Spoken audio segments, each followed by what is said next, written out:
Hello and welcome to Mostly Vintage Cameras. This is a Canon EOS 750. It was launched in October 1988 and was the third camera that Canon ever launched under the EOS name. The first two were the EOS 650, launched in March 1987, and closely followed by the EOS 620. And those two cameras were incredibly popular and genuinely groundbreaking. So when Canon announced they were going to have a third EOS camera, well, expectations were high as to the improvements and technology we might see in that. And then the EOS 750 was launched, and boy was everybody surprised. So let's take a look at what we have here. It's a fully automatic, including autofocus, 35mm SLR camera. Like all EOS cameras, it runs on a battery, and that sits just under here. The battery it uses is a 2CR5, which are quite common camera batteries. They used to cost $12.99 back in the day. I think these days you can get them for about £6. The only thing on this camera that really isn't idiot proof is it is possible to put the battery in upside down and the camera simply won't work. So make sure the contacts meet the contacts in the camera. The hand grip basically hinges back in place, and then we just tighten it with the screw. The idea with this camera was to make it as simple to use as possible, and Canon have a history of making easy to use SLR cameras. The AE1, the AV1, the AL1, the T50, and Canon even tried to make an autofocus SLR camera within the constraints of the FD mount, which was of course the T80, and doubtless we'll be taking a look at that and its rather unique autofocus FD lens in due course.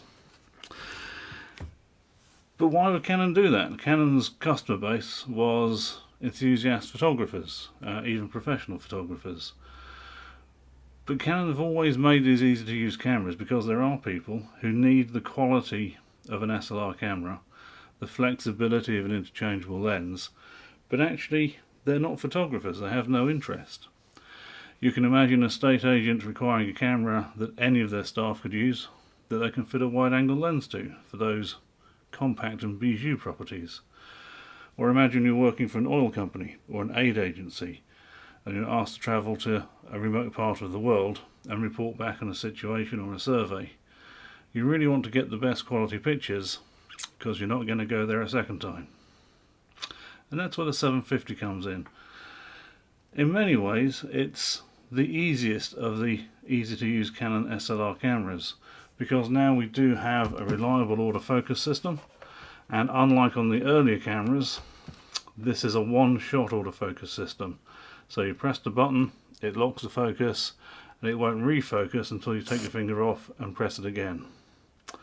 Other cameras have servo autofocus, where if you move the camera or the subject moves, it will refocus, but that was deemed a little bit too complicated.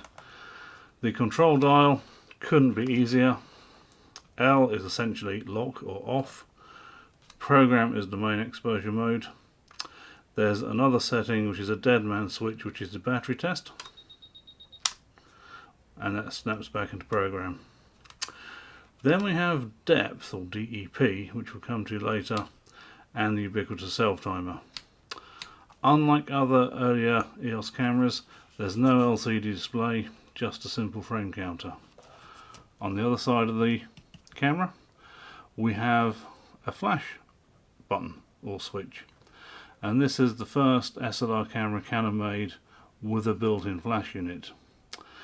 Again, keeping with the easy to use theme, we have an off position and an auto position. We can't force the flash unit to come on. We can only allow the camera to choose to use it if the camera feels it's worthwhile. And one of the great steps forward with the EOS range in the Canon genre was the inclusion of evaluative metering. And what it does is it divides the scene up into 6 sections, basically 4 corners, the bit in the middle, and a ring around the bit in the middle. So with older cameras or with older metering systems, you tended to have center weighted average. So it would take 1 meter reading across the whole scene, biased slightly towards the middle. And generally that worked okay, but if you had, for example, a landscape, the sky would overpower the exposure meter and your landscape would be underexposed or dark. Likewise, if you had a bride in a white dress, the whiteness, the highly reflective fabric, would confuse the exposure meter again. The evaluative system we first saw on the Nikon FA. That was the first camera to have an evaluative system, and it is a big step forward in making cameras reliable for day-to-day users.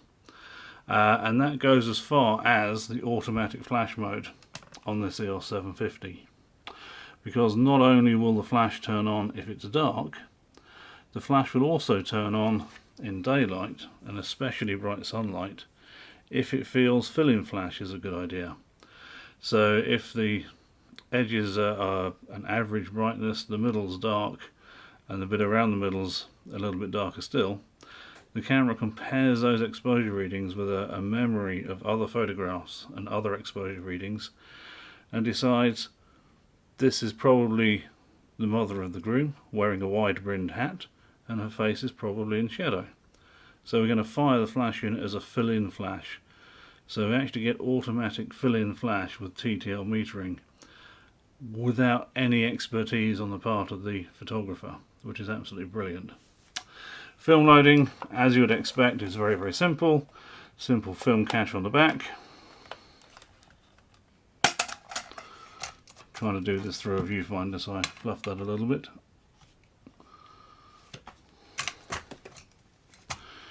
Take all the film, and you need only extend the film leader as far as this orange marker. As soon as you snap the back closed,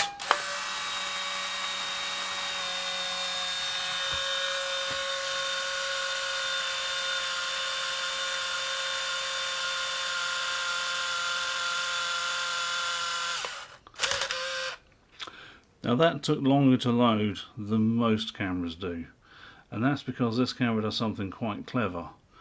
Rather than exposing a frame of film and then winding that onto the take-up spool so that the picture you've just taken is outside of the film cassette, it winds all of the unexposed film onto the take-up spool and winds it back into the film cassette as you take each photograph. So you'll see on the exposure counter, it doesn't count up, it counts down. It doesn't tell you how many pictures you've taken, it tells you how many pictures you have left to take, which is much more useful. Operation, simply set it to program, point and press. There is one other feature on this camera which also featured on the EOS 650 and 620, and that's program depth. This is unique to Canon and it's very clever. It's surprising to see it on a camera that is meant to be easy to use, because it does take a little bit of explaining. Essentially what you do is you take a focus reading from the bit you want nearest focus and the bit you want farthest focused. If we can get it to work. There we go. And you may have heard that second beep. Now when I take the picture, the camera will choose an aperture to achieve that amount of depth of field, and will set the focus to a midway point that's also going to get that amount of depth of field. So if you choose a near point and a far point, it will aim for more depth of field, more focus. And if you choose 2 points close together, it will throw the background out of focus. So again, a little built-in expert helping you along with your photographs. Now if you've gone and you've taken a bunch of pictures, you've gone to see the property you're going to sell, or you're back from your trip overseas and you need to take the film to get processed to a report, you may wish to take the film out before you finish taking the pictures. On most cameras, even auto wide cameras, there would be a rewind release button or mechanism on the base plate. Again, to stop people doing things accidentally, that just doesn't feature on this camera. so you actually have to take all the pictures. And a handy hint if you want to do that is to set the camera to manual focus, manual flash, and point it at a bright light, not forgetting to turn it on. The winder winds on at about 1 frame a second, but if I have the autofocus set and I want to take the film out,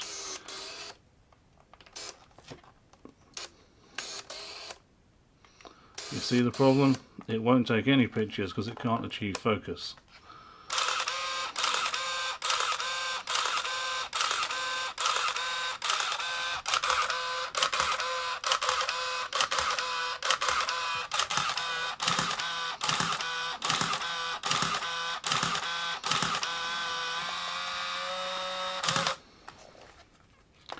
And there you have it, one roll of film. It also winds the film leader into the cassette to stop you accidentally reloading the same film twice. The reason it does the pre-wind is so that if you open the camera back halfway through taking your pictures, you only expose the blank film that hasn't had pictures taken.